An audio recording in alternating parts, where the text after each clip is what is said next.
പറയുന്നത് ഇറങ്ങാൻ പോകുന്നു. അദ്ദേഹം തയ്യാറായി നിൽക്കുകയാണ്. അപ്പോൾ അദ്ദേഹത്തിന് ഇറങ്ങാനുള്ള പുഴയിലേക്ക് പോകാനുള്ള വോട്ട് തയ്യാറാക്കി കഴിഞ്ഞിട്ടുണ്ട്. പ്രാർത്ഥനയോടെ ഈശ്വർ മാൽപേ ഗംഗാവലി പുഴയിലേക്ക് ഇറങ്ങുകയാണ്. ഏറെ പ്രതീക്ഷയോടെ പ്രാർത്ഥനയോടെ തന്നെ അർജുൻ്റെ കുടുംബവും കേരളം ഒന്നാകെയും കാത്തിരിക്കുകയാണ്. ഗംഗാവലി പുഴയിൽ നിന്ന് എന്തെങ്കിലും സൂചനകൾ ലഭിക്കുമോ എന്നത് തന്നെയാണ് അറിയേണ്ടത്.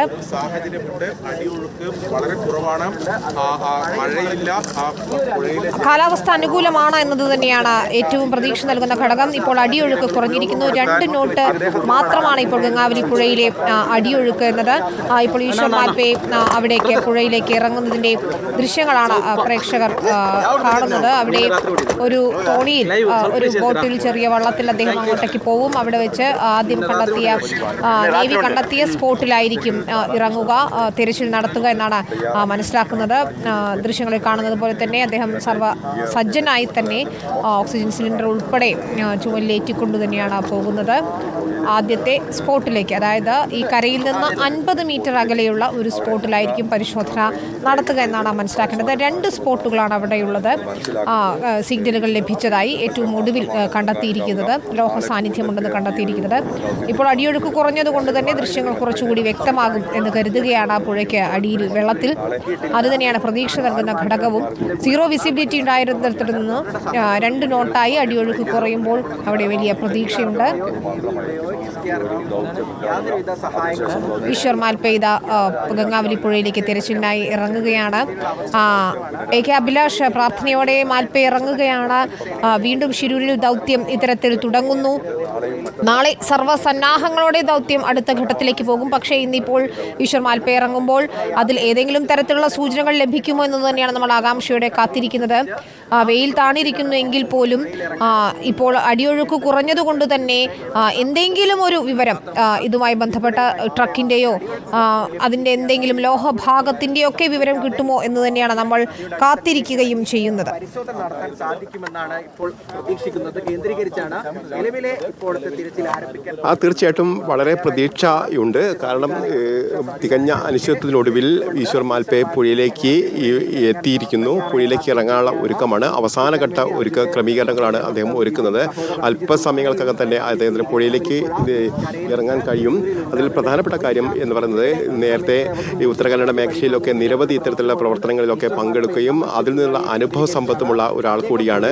പ്രാദേശികമായി നീന്തൽ, അതോടൊപ്പം തന്നെ മുങ്ങൽ വിദഗ്ധൻ കൂടിയാണ് അദ്ദേഹം. ഇദ്ദേഹത്തിൻ്റെ സേവനം പലപ്പോഴും സൈന്യവും അതോടൊപ്പം തന്നെ കർണാടക പോലീസും ഒക്കെ നിരവധി തവണ ഉപയോഗപ്പെടുത്തുകയും ചെയ്തിട്ടുണ്ട്.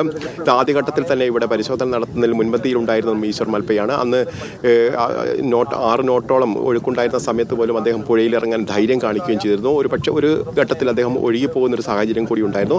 പക്ഷേ അതിൽ നിന്നൊക്കെ വിഭിന്നമായൊരു സ്ഥിതിവിശേഷമാണ് ഇപ്പോഴുള്ളത്. തീർത്തും അനുകൂലമായൊരു സാഹചര്യമാണ് ഉള്ളത് എന്നുള്ളതാണ് ഏറ്റവും പ്രധാനപ്പെട്ട കാര്യം. പുഴയിലെ ഒഴുക്ക് 2 നോട്ട് എന്നുള്ള നിലയിലേക്ക് വളരെ അനുകൂലമായ സ്ഥിതിയിലേക്ക് എത്തിയിരിക്കുന്നു എന്നുള്ളതാണ് പ്രധാനപ്പെട്ട വിഷയം. അങ്ങനെയാണെങ്കിൽ ഈ പുഴയിൽ വളരെ പെട്ടെന്ന് തന്നെ തെരച്ചിൽ നടത്താൻ അദ്ദേഹത്തിന് കഴിയും എന്നുള്ള കാര്യം കൂടിയാണ് മനസ്സിലാക്കാൻ കഴിയുന്നത്. ഏതായാലും അദ്ദേഹം ബോട്ടിലേക്ക് കയറിയിട്ടുണ്ട്. നേരത്തെ കണ്ടെത്തിയിരിക്കുന്ന സ്പോട്ടിലേക്ക് അദ്ദേഹം എത്തും. പ്രധാനമായും 2 സ്പോട്ടുകളാണ് ഈ പുഴയിൽ ഇന്നലെ നാവികസേന കണ്ടെത്തിയിരിക്കുന്നത്. അത് ഒന്ന് നേരത്തെ കണ്ടെത്തിയിരിക്കുന്ന അതേ സ്പോട്ടാണ്. അതായത് തീരത്തു നിന്നും ഈ മൺകൂനയ്ക്കും ഇടയിലുള്ള 50 മീറ്ററോളം അകലെയുള്ള ഒരു സ്പോട്ടും അതോടൊപ്പം തന്നെ ഇതിൽ നിന്ന് ഏതാണ്ട് താഴോട്ടുള്ള ഒരു 40-50 മീറ്റർ താഴോട്ടുള്ള മറ്റൊരു സ്പോട്ട് കൂടിയാണ്. ഈ സ്പോട്ട് ഏതാണ്ട് 15 മീറ്ററോളം താഴോട്ട് തെന്നി മാറിയിട്ടുണ്ട് എന്നാണ് നമുക്ക് അറിയാൻ കഴിയുന്നത്. അങ്ങനെയാണെങ്കിൽ ഈ ആദ്യത്തെ സ്പോട്ടിലേക്കായിരിക്കും ഒരു പക്ഷേ ഈശ്വർ മാൽപേ എത്തുക. ഈ നദിയുടെയും അതോടൊപ്പം തന്നെ ഈ മൺകൂനകൾക്കും ഇടയിലുള്ള ആ സ്പോട്ടിലേക്കായിരിക്കും എത്തുക. ഇവിടെ ഏറ്റവും പ്രധാനപ്പെട്ട വിഷയം എന്ന് പറയുന്നത് മണ്ണ് നീങ്ങിയിരിക്കുന്ന ഒരു സാഹചര്യത്തിൽ ഇവിടെ മണ്ണ് പുതഞ്ഞു നിൽക്കാനുള്ള സാധ്യതയുണ്ട്. ഒരു പക്ഷേ ട്രക്കാണെങ്കിൽ അവിടെ ആ ട്രക്ക് ഈ മണ്ണിൽ പുതഞ്ഞു പോകാനുള്ള സാധ്യത കൂടിയുണ്ട്. ഏതായാലും ലോറി ഈ ട്രക്കിൻ്റെ മുകൾ ഭാഗമൊക്കെ മണ്ണിൻ്റെ മുകളിൽ ഉണ്ടെങ്കിൽ അത് വളരെ പെട്ടെന്ന് തന്നെ കണ്ടെത്താൻ കഴിയുമെന്നുള്ളതാണ് പ്രധാനപ്പെട്ട കാര്യം. അതോടൊപ്പം തന്നെ ഈ പുഴയുടെ ആഴങ്ങളിൽ പരിശോധനയ്ക്ക് ആവശ്യമായ ഉപകരണങ്ങളൊക്കെ അദ്ദേഹത്തിൻ്റെ ഭാഗത്തുനിന്നുണ്ട്. വെളിച്ചമടക്കമുള്ള സംവിധാനങ്ങൾ അദ്ദേഹം സംഘടിപ്പിക്കുകയൊക്കെ ചെയ്തിട്ടുണ്ട്. ഈ സാഹചര്യത്തിൽ വളരെ പെട്ടെന്ന് തന്നെ വാഹനമുണ്ടെങ്കിൽ, വാഹനത്തിൻ്റെ ഭാഗങ്ങളുണ്ടെങ്കിൽ കണ്ടെത്താൻ കഴിയുമെന്നാണ് നമ്മൾ കരുതുന്നത്. അങ്ങനെയാണെങ്കിൽ വളരെ പോസിറ്റീവായുള്ള ഒരു ഉത്തരം, ഒരു റിസൾട്ട് നമുക്ക് ഈ ഘട്ടത്തിൽ തന്നെ പ്രതീക്ഷിക്കാൻ കഴിയും. ഏതാണ്ട് സമയം 4 മണി കഴിഞ്ഞിരിക്കുന്നു, 4:15 ഏതാണ്ട് 1 മണിക്കൂർ 1.5 മണിക്കൂർ മാത്രമാണ് ഈ നദിയിൽ ഇപ്പോൾ ഇനി പരിശോധന നടത്താൻ കഴിയുന്ന ഒരു സാഹചര്യം ഉണ്ടാവുക. പ്രത്യേകിച്ച് ഇരുട്ട് വീഴാൻ അധികം സമയമില്ല.